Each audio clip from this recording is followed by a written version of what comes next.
Hopefully you'll be able to hear me for the next half hour. I want to welcome you all to the National Railroad Museum. My name is John. I'll be the conductor this afternoon's ride. We'll be making 2 loops around the grounds. The Railroad Museum got started back in 1956. A group of local businessmen decided they wanted to have a railroad museum. They had their eye on the Milwaukee Road steam engine from 261 that was sitting in Memorial Park in Brookfield, just outside of Milwaukee. Purchased the engine, brought it back here.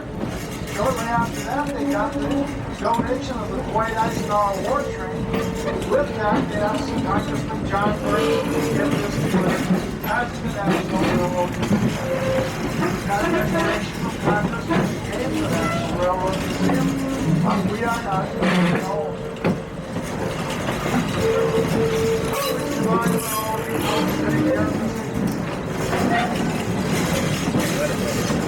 We're talking a little bit about some of the equipment on the inside of the tractor.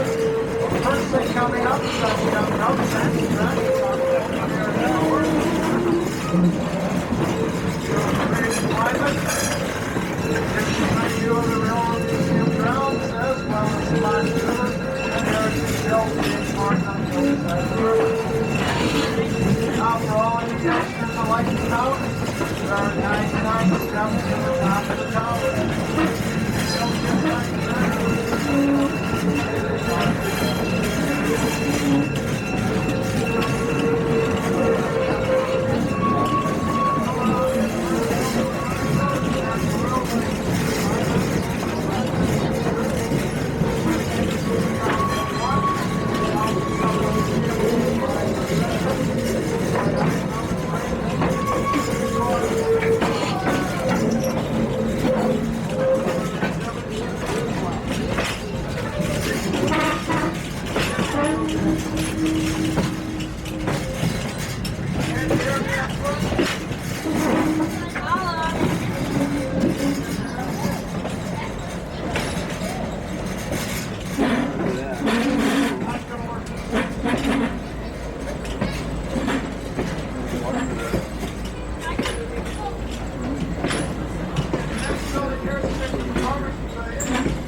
also the Belgian flag that is open.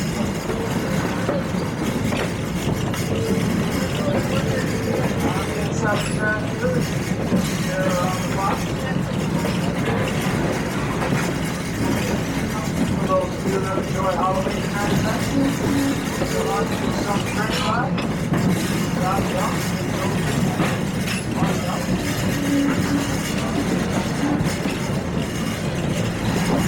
Between now and then, we'll have two other events coming up. One for the young kids, one for the adults.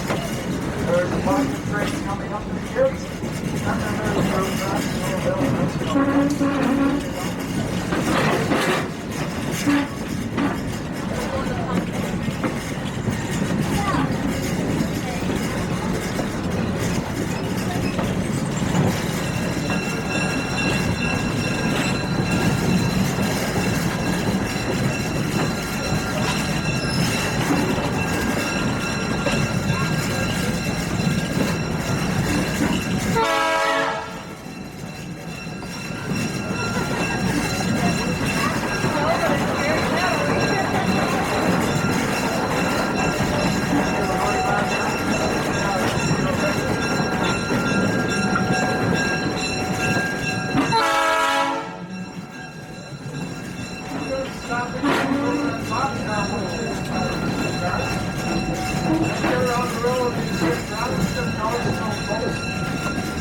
That was called the Hobo Trail.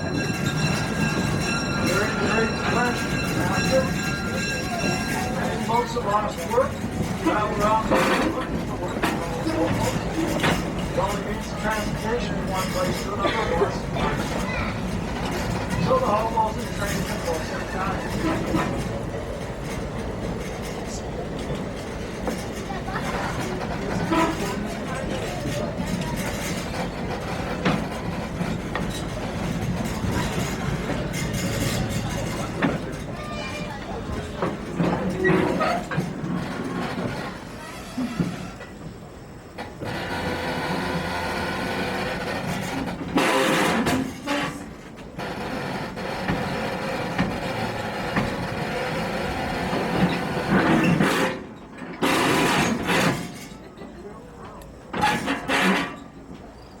For those of you that haven't ridden trains before, that little shaking that we just had, it's called taking up the slack. That's why we ask that everybody remain seated.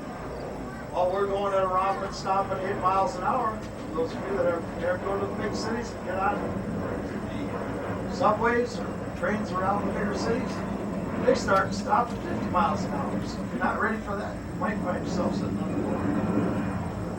A couple of things here about a little red boxcar. In the early days, the engines were all wood-fired. Almost all the buildings were made out of wood, or at least a good portion of them. Especially the roofs were all made out of wood. Sparks come off the engine stack, land on the wood buildings, and the next thing you know, you had yourself a fire and you lost a building. So if you go through small towns, you'll find that most of the old railroad tracks, if you find Main Street, had 200 feet in either direction, and you might find the old railroad line. So the railroads were out of town, the rail yard was even further out of town, and the hobo camp was further out from the railroad yard. So when the hobos would try to get off just as the train was coming into the railroad yard, they'd leave themselves messages so the other hobos would kind of know where the town was. So what you see down there, Hood Junction, pointing to the nearest town. That rectangle with the dot in the middle became their universal symbol for danger. They would then put the danger under the box. In this case, the wavy line was trying to indicate that there was bad water.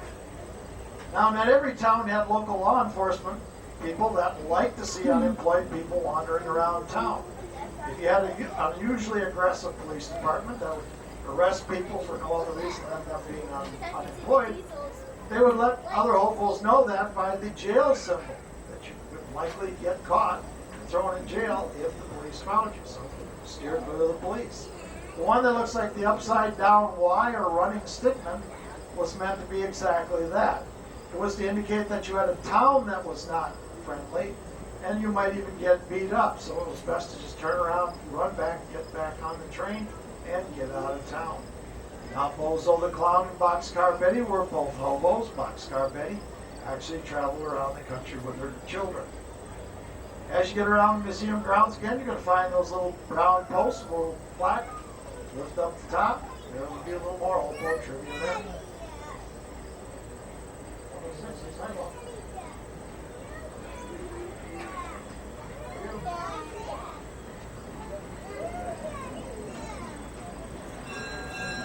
What about the clown? Was it the clown? Yeah. We did? He was he's like the second one in charge. Oh, it's second one.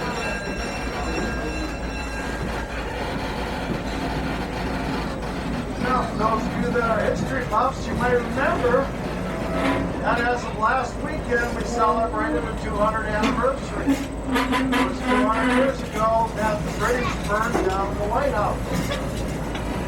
Well, at the same time the British were burning down the White House, they were also building a fort here along the Fox River. It was called Fort Howard. It was built on the west side of the Fox River, about 2 miles north of here.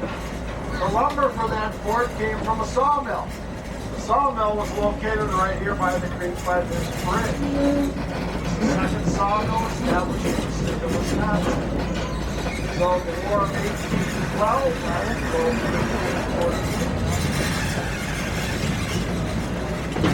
And 200 years ago,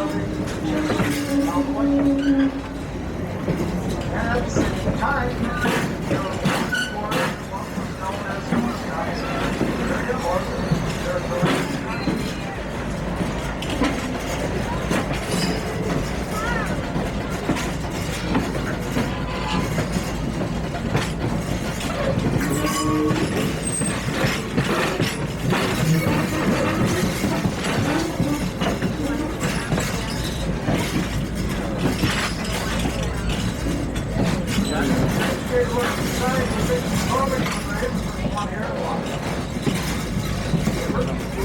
Notice along the left side of it, you got that silver-looking engine.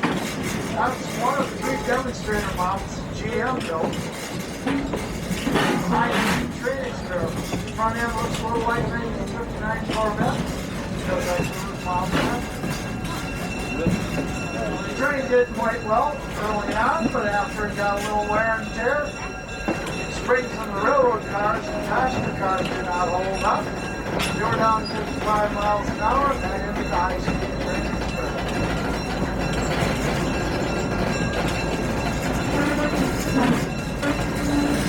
We're coming into Hood Junction. Now, Hood Junction is a boiler. It's exactly what we thought of. It was built in Lansing, South Carolina. Back in the 1963. The coal here was white, the green and the red. In the early days of railroading, they had coal, rope, and a ball. The ball was at the bottom on the platform. The station master was guarding until the train crew to stop. He had to hail on that.